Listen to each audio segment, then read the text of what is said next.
12 പരീക്ഷണങ്ങൾ പണ്ടാണ് അള്ളാഹു പിന്നെ കൊടുക്കുന്നത്.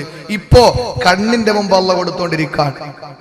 ഇപ്പൊ അള്ളാഹു കണ്ണിന്റെ മുമ്പ് കൊടുത്തോണ്ടിരിക്കാൻ എന്റെ പ്രിയപ്പെട്ട സഹോദരങ്ങളെ. അതുകൊണ്ടല്ലേ സ്വിറ്റ്സർലൻഡില് ലോകത്തെ പള്ളി മിനാരങ്ങൾ മുഴുവനും തച്ച് തകർക്കണമെന്ന് പറഞ്ഞ് ഇറങ്ങിപ്പോയ ഒരാള് ലോകത്തെ പള്ളി മിനാരങ്ങൾ മുഴുവനും തകർക്കണം, അത് പ്രകൃതിക്ക് ശോഭമാണ്, അത് പ്രകൃതിക്ക് വല്ലാതെ പ്രതികൂലമായി ബാധിക്കുമെന്ന് പറഞ്ഞുകൊണ്ട് പള്ളിയുടെ മിനാരങ്ങൾ തകർക്കാൻ വേണ്ടി പോയ ആള് ഒരവസരത്തിൽ ഇസ്ലാമിന്റെ ബാലപാഠമൊന്ന് മറിച്ചു നോക്കാൻ തീരുമാനിച്ചു. അങ്ങനെ കഴിഞ്ഞുപോയ ഇസ്ലാമിക ചരിത്രങ്ങളൊന്ന് പരിശോധിച്ച് നോക്കിയപ്പോൾ ഇന്ന് അദ്ദേഹം പാശ്ചാത്യ ലോകത്തെ ഏറ്റവും വലിയ പള്ളി, ഏറ്റവും വലിയ മിനാരമുള്ള പള്ളി കെട്ടിക്കൊടുക്കാൻ വേണ്ടിയിട്ട് നടക്കുകയാണ്. എന്റെ പ്രിയപ്പെട്ട സഹോദരങ്ങളെ, ഏതൊരു കാര്യമായിരുന്നാലും അങ്ങനെ തന്നെയാണ്. പണ്ടൊക്കെയാണ് അല്ലാഹു തആല, നമ്മൾ പറയുമല്ലോ ചില കാര്യങ്ങൾ അതൊക്കെ ശരിയാണ്, പണ്ടൊക്കെയാണെങ്കിൽ അത് ഈ പെട്ടെന്ന് കാണാൻ കഴിയൂല. ഇന്ന് എന്തെങ്കിലും സംഭവിച്ചാൽ അത് പെട്ടെന്ന് കണ്ടുകൊണ്ടിരിക്കുക. ഈ അടുത്ത സമയത്തല്ലേ എന്റെ പ്രിയപ്പെട്ടവരെ, എത്രയോ മുമ്പൊക്കെയാണ് ഒരു കേസ് ഉണ്ടായി പോയാൽ അതിന്റെ പ്രതികളെ എത്ര നാള് കഴിഞ്ഞിട്ടാ പിടിക്കപ്പെടുക. റസിയ എന്ന് പറയുന്ന 27 വയസ്സുകാരിയായ പാവപ്പെട്ട പെണ്ണിനെ നൂറുദ്ദീൻ എന്ന് പറയുന്ന 2 ഭാര്യമാരുണ്ടാകിരുന്ന ഒരു സഹോദരൻ, എന്റെ പ്രിയപ്പെട്ടവരെ, മനുഷ്യനെന്ന് പറയാൻ പോലും കൊള്ളാത്ത രീതിയിൽ പാവപ്പെട്ട റസിയ എന്ന് പറയുന്ന 27 വയസ്സുകാരിയെ മൃഗീയമായിട്ട് വ്യഭിചരിച്ചുകൊണ്ട് മാനഭംഗം ചെയ്തുകൊണ്ട് പച്ച മണ്ണില് പച്ച ശരീരത്തെ കുഴിച്ചിടുമ്പോൾ ഒരു പച്ചയായ മനുഷ്യനത് കണ്ടുകൊണ്ട് നിൽക്കാൻ കഴിയില്ല. എന്റെ പ്രിയപ്പെട്ട സഹോദരങ്ങളെ, ഇന്ന് ആ പ്രതിയെ പിടിച്ചിരിക്കാൻ. അതുപോലെ എന്തെല്ലാം സംഭവങ്ങള് എന്റെ പ്രിയപ്പെട്ടവരെ. അള്ളാഹുവിന്റെ റസൂല് പറയാണ്, ഒരു മനുഷ്യൻ നമസ്കാരത്തിന് നിസ്സാരവൽക്കരിച്ച ആ നമസ്കാരത്തിന് കൊടുക്കേണ്ട പ്രാധാന്യം ഒരാളെ കൊടുത്തില്ലെങ്കിൽ അള്ളാഹുവിന്റെ റസൂല് പറയുകയാണ്, അവന് 12 ശിക്ഷകൾ അള്ളാഹു കൊടുക്കുന്നതാണ്. എവിടെയാണെന്നറിയോ? സലാസതുന് ഫിദ്ദുനിയാ, 3 അവന്റെ കണ്ണിന് മുന്നിലാണ് അല്ലാഹു കൊടുക്കുക. നമസ്കാരത്തിന് ബാങ്ക് കേൾക്കുമ്പോ എന്റെ സഹോദരിമാരെ, നിങ്ങൾ അതിനെ നിസ്സാരത്തോടെ കണ്ടുകൊണ്ട് നിങ്ങൾ പാശ്ചാത്യന്റെ പൈശാചികതകള് നെഞ്ചിലേക്ക് ആവാഹിച്ചുകൊണ്ട് വീട്ടിലിരിക്കുന്ന ടിവിയുടെ മുന്നിൽ അടയിരുന്ന് കഴിഞ്ഞാൽ എന്റെ ഉമ്മ, അല്ലാഹു നിനക്ക് നിന്റെ കണ്ണിന്റെ മുന്നിൽ 3 ശിക്ഷ തരുമെന്നാണ്. 3 ശിക്ഷയോ ഈ ലോകത്തോട് വിട പറയുന്ന നേരത്താണ്. പിന്നീടുള്ള 3 അല്ലാഹു നാളെ നിന്നെ കബറിലേക്ക് കൊണ്ടുവെക്കുമ്പോ ആ ഭീകരമായ കബറിന്റെ ഉള്ളിലാണ് ശിക്ഷ വരിക. 3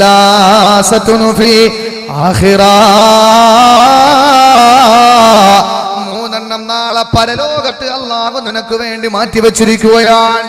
ഇങ്ങനെ 12 ശിക്ഷകൾ അല്ലാഹു നിസ്കാരത്തെ നിസാരവൽക്കരിക്കുന്നവന് കൊടുക്കുമെന്ന് ആദരവായ പ്രവാചകൻ നബി മുഹമ്മദ് മുസ്തഫ. വേറൊരു കാര്യം നമ്മൾ മനസ്സിലാക്കണം, ഈ 12 ശിക്ഷകൾ പറയുമ്പോൾ എന്റെ പ്രിയപ്പെട്ടവരെ, നിസ്കാരം ഇല്ലാത്തവരുടെ കാര്യം ഈ സദസ്സിൽ ഞാൻ പറയൂല. നമസ്കാരം ഇല്ലാത്തവരുടെ കാര്യമല്ല ഇവിടെ ചർച്ച ചെയ്യുന്നത്. നിസ്കാരം ഇല്ലാത്തവരെ പറ്റിയിട്ട് ഈ സദസ്സിൽ ചർച്ച ചെയ്യാനേ പാടില്ല എന്റെ പ്രിയപ്പെട്ടവരെ. കാരണം ഈ സദസ്സ് മലീമസമാക്കാൻ പറ്റൂല. അതുകൊണ്ട് നിസ്സാരമായിട്ട് നിസ്കാരത്തെ കാണുന്നവർ, അവരുടെ കാര്യം പറഞ്ഞിട്ട് അവർ ചിലപ്പോൾ നേരെയാകാൻ സാധ്യതയുണ്ട്. നിസ്കാരം ഇല്ലാത്തവരെ പള്ളിയിൽ കയറുന്നുള്ള യാതൊരു പ്രതീക്ഷയുമില്ല. പണ്ട് ഒരു ജുമയ്ക്ക് വന്നില്ല എങ്കിൽ 25 പൈസ കൊടുക്കണം. ഒരു ജമാഅത്ത് കമ്മിറ്റി നിയമം വെച്ചു, 25 പൈസ പള്ളിക്ക് കൊടുക്കും. അയാളുടെ ജീവിതത്തിൽ അയാൾ ഒരു ജുമയ്ക്ക് വന്നില്ല. അവസാനം പള്ളിയിൽ നിന്ന് കത്ത് വന്നു. നോക്കിയപ്പോൾ 230 രൂപ അയാൾ കൊടുക്കണം. 230 രൂപ പള്ളിക്ക് കൊടുക്കണം. അപ്പൊ എത്ര ജുമ അയാൾ ഒഴിവാക്കിയിട്ടുണ്ട്? നിസ്കാരമല്ല, ജുമ. എന്റെ പ്രിയപ്പെട്ടവരെ, 250 രൂപയും കൊണ്ട് പള്ളിയിൽ പോയി. 230 രൂപ പ്രസിഡന്റ് കയ്യിൽ കൊടുത്തപ്പോഴാ പ്രസിഡന്റ് ബാക്കി 20 രൂപ എടുത്തവൻ പറഞ്ഞു, അതവിടെ കിടക്കട്ടെ, ബാക്കി കൂടെ വരാതിരുന്നാ പോരെ. 20 രൂപയ്ക്ക് കൂടെ വരാതിരുന്നാ പോരെ, വിഷയം തീർന്നല്ലോ. ഇതാണ് അവസ്ഥ എന്റെ പ്രിയപ്പെട്ട സഹോദരങ്ങളെ. അതുകൊണ്ട് ആരൊക്കെ നിസാരവൽക്കരിക്കുന്നുവോ ആ നിസാരവൽക്കരണത്തിന് അള്ളാഹു കൊടുക്കുന്ന ശിക്ഷ ഏതാ? 1ാമത്തെ ശിക്ഷ അള്ളാഹുവിന്റെ റസൂൽ പറയുകയാണ്, അൽ ബറകത മിൻ കസ്ബിഹി വറിസ്ഖിഹി. 1ാമതായിട്ട് അല്ലാഹുവിന്റെ റസൂൽ പറയുകയാണ്, 12 ശിക്ഷകളിൽ 3 ദുനിയാവിൽ അല്ലാഹു കൊടുക്കുമ്പോ അതിൽ 1ാമത്തെ നേരമറിയോ? ദുനിയാവിൽ അല്ലാഹു കൊടുക്കുന്ന 3 ശിക്ഷകളിൽ 1ാമത്തേത് യർഫഉല്ലാഹുൽ ബറകത മിൻ കസ്ബിഹി വറിസ്ഖിഹി. അവന്റെ അധ്വാനത്തിൽ നിന്ന്, അവന്റെ ഭക്ഷണത്തിൽ നിന്ന് അല്ലാഹു ബറക്കത്ത് എടുത്തു കളയുന്നതാ. സഹോദരങ്ങളെ, രാവിലെ മുതൽ വൈകുന്നേരം വരെ പാടത്ത് പണിയെടുക്കുന്ന പാവപ്പെട്ട എന്റെ ജനത, എന്റെ സഹോദരങ്ങളെ, അള്ളാന്റെ പള്ളിയിൽ ബാങ്ക് കേൾക്കുമ്പോ നിസ്കരിക്കാൻ പോലും വരാറ് എന്റെ സഹോദരിമാരെ പോലും ഇന്ന് അയൽക്കൂട്ടത്തിന്റെ കുടുംബശ്രീയുടെ തൊഴിലുറപ്പിന്റെ പദ്ധതിക്ക് വേണ്ടിയിട്ട് വീടുകളിൽ നിസ്കരിക്കാറ് പുറത്തിറങ്ങിയിട്ട് മാർക്കറ്റിൽ ഇറങ്ങിയിട്ട് പണിയെടുക്കാൻ തുടങ്ങിയപ്പോ എന്റെ സഹോദരിമാരെ ഇന്ന് ജീവിതത്തിൽ യാതൊരു ബറക്കത്തുമില്ല, ജീവിതത്തിൽ സന്തോഷമില്ല, കിട്ടുന്ന സമ്പാദ്യത്തിന് യാതൊരു വില ബറക്കത്തും അല്ലാഹു കൊടുക്കുന്നില്ല, എത്ര കിട്ടിയാലും അവനെ തികയുന്നില്ല.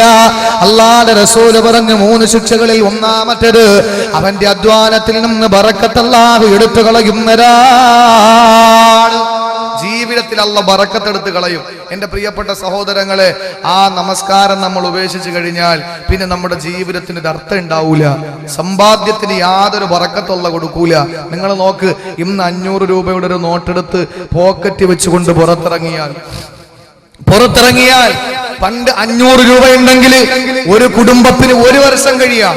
ഇന്നതിന് കഴിയില്ല. നമ്മൾ പറയും, പല ന്യായങ്ങളും പറയും. ഇന്ന് സാധനങ്ങൾക്കൊക്കെ വില കൂടിയല്ലോ, ഇന്ന് വസ്തുക്കൾക്കൊക്കെ വില കൂടിയല്ലോ.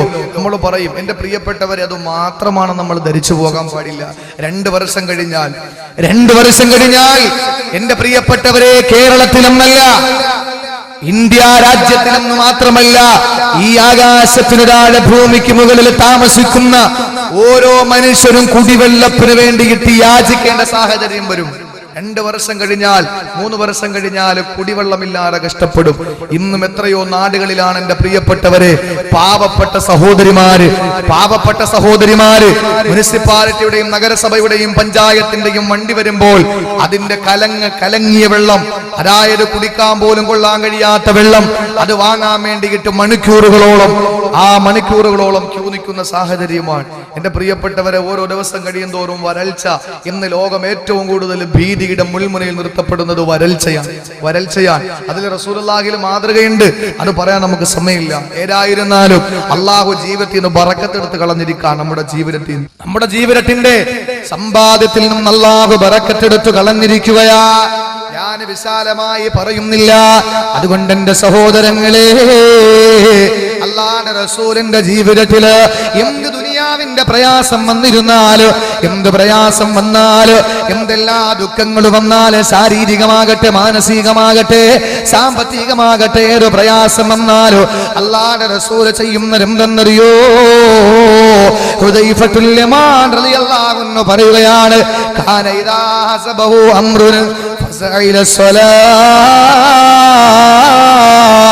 അല്ലാഹുവിന്റെ റസൂലിന് എന്തെല്ലാം ദുനിയാവിന്റെ പ്രയാസങ്ങള്, എന്തെങ്കിലും സാമ്പത്തികമായ പരാധീനതകൾ വന്നു കഴിഞ്ഞാൽ അല്ലാഹുവിന്റെ റസൂല് പെട്ടെന്ന് തന്നെ നിസ്കരിക്കുമായിരുന്നു. അതുകൊണ്ടല്ലേ പരിശുദ്ധ ഖുർആൻ പറഞ്ഞത്, ഇസ്തഈനൂ ബിസ്സബ്രി വസ്സലാ.